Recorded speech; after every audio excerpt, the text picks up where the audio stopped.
Arcady, you were born in Ukraine and also had a successful career in finance before launching FreeWire.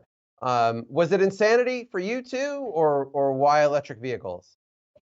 I mean, that's certainly part of it. As any good entrepreneur will tell you, you set out to solve hard problems, and the harder the problem, the more exciting it gets, and the more motivated you become. So that's right. I immigrated to the U.S. in 1991 during the fall of the Soviet Union, and my family, as we settled in New York and then eventually Boston, we took very blue collar jobs. And so my father, for 26 years, drove a cab in New York and then in Boston. And so that sort of started my passion and love for anything automotive. I did eventually graduate in Boston. I went and worked in the finance industry. I was a quant at a hedge fund, which is frankly just a fancy term for data scientists, which I think helps you understand my sort of passion for anything AI, including all of the data science underneath that.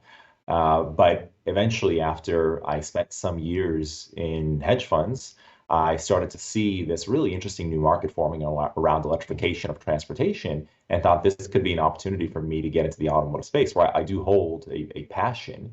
And I wanted to find the hardest possible problem I could find to solve. And the hardest problem wasn't building the vehicles. The vehicles were being built, and there were great companies out there, including Tesla, including some of the more traditional OEMs who had compelling products coming out. But the hardest problem to me was the interface of that electric vehicle with the utility grid.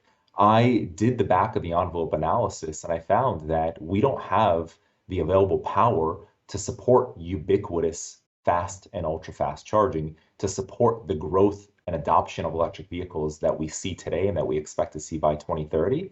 And the utilities weren't moving fast enough to upgrade their aging grid infrastructure and their legacy systems to allow us to get there.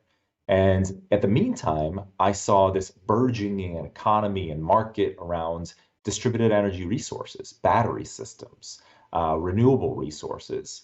And I thought there had to be a way to pair these two technologies together. And so that's what I set out doing. It was a pairing of battery storage, it was mitigating utility build out, and it was supporting this electric vehicle economy and market that was building. And that seemed like a very challenging problem to me, but it also seemed like a great opportunity because I truly believed that the company that could figure out how to get all of that power to electric vehicles without requiring billions of dollars, what we estimate is $50 billion of infrastructure build out costs, that company would become very valuable. And so that's what we set out to do. We've become very advanced in it. We now have products deployed in over 30 US states and 7 countries. We've raised $250 million of venture to private equity to sovereign wealth dollars to sort of help propel our mission. And it's still, I can promise you, a challenging problem that I love to do every day.